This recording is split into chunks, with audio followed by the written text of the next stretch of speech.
Chers amis, bonjour. Après avoir réfléchi sur ce que c'est que croire, nous allons maintenant nous interroger sur la nature du Dieu auquel nous croyons. Qu'est-ce qui caractérise le Dieu des chrétiens? Ce qu'en dit la Bible est très différent de ce que peuvent en dire les autres religions antiques. Pour dire qui est Dieu, la Bible n'emploie pas de concepts abstraits et compliqués. Elle décrit Dieu en employant toutes sortes d'images, parfois même des expressions très humaines, ce que l'on appelle des anthropomorphismes. Anthropos, c'est homme, morphé, la forme en forme d'homme. Mais en même temps, la Bible sait aussi que l'on ne peut enfermer Dieu dans ces images, et donc que l'on ne doit fabriquer aucune image de ce Dieu incomparable au-delà de tout ce qui est terrestre. Deux notions expriment particulièrement la nature divine, la sainteté et la gloire.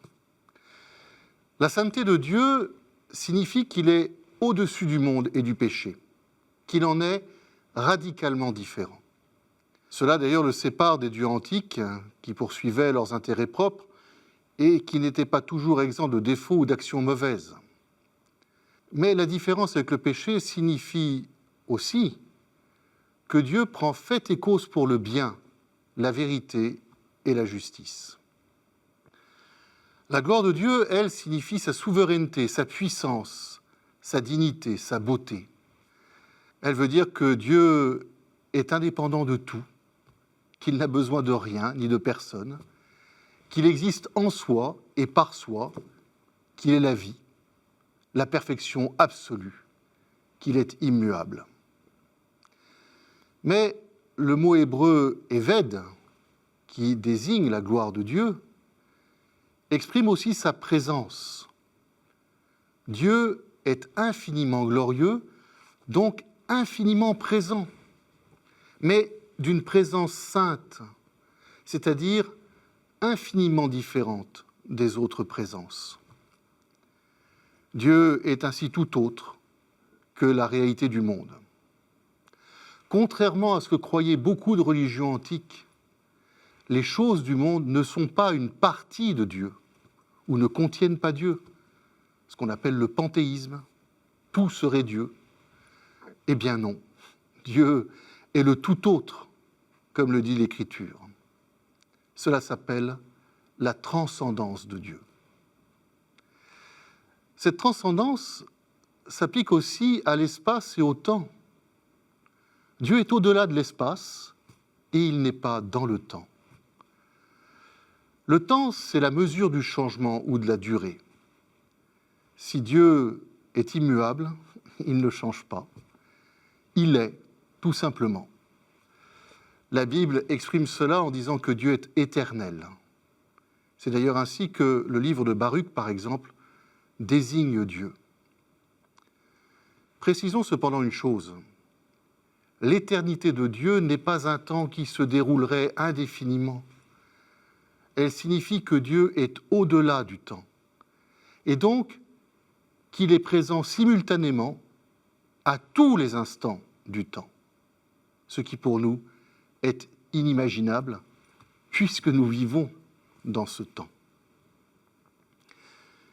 Mais cette transcendance et cette éternité de Dieu ne signifie pas qu'il est à côté du monde, au point d'y être étranger ou indifférent. La Bible nous montre au contraire Dieu proche de nous, en toutes choses. Il exerce son action partout. Il est omniprésent. Et cette présence divine se fait de trois façons. Dieu est présent comme le Créateur est présent dans son œuvre. Par exemple, un peintre est présent dans son tableau. On va dire que telle toile est un Rembrandt ou un Picasso. Dieu est présent également en tant qu'il soutient la création, qu'il la fait exister. Et il l'est enfin et surtout par sa grâce qu'il nous donne à chaque instant. Cette présence s'appelle l'immanence de Dieu, qui est bien différente du panthéisme dont je parlais il y a un instant. Cependant, quoi qu'on affirme de Dieu, une chose primordiale à dire est la simplicité de cette nature divine.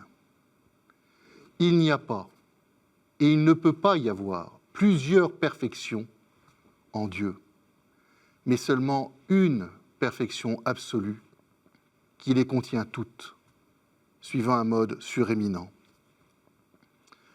Quand nous affirmons que Dieu est beau, qu'il est bon, juste, puissant, omniprésent, vrai, nous sommes obligés de le faire, parce que notre esprit ne peut que diviser pour comprendre. Nous sommes obligés de passer par une multitude de concepts pour définir quelque chose. Mais en Dieu, cette multiplicité n'existe pas, puisque la véritable perfection ne peut être qu'unique. Cela veut dire que Dieu n'est pas beau, mais qu'il est la beauté, qu'il est le bien, qu'il est la vérité, l'amour, la miséricorde, l'être. Qu'en lui, la beauté est son être, qui est aussi la vérité, qui est en même temps le bien et qui est encore l'amour. Même si elles nous disent quelque chose de la nature de Dieu, sainteté, gloire, transcendance, éternité, immanence et simplicité, signifient finalement que Dieu dépasse toutes les possibilités de notre imagination, de notre langage et de notre connaissance. Mais ce n'est pas pour autant qu'on ne peut rien dire de lui, puisqu'il s'est révélé à nous. Nous continuerons à le découvrir la prochaine fois en réfléchissant en particulier sur les noms que Dieu se donne. À très bientôt.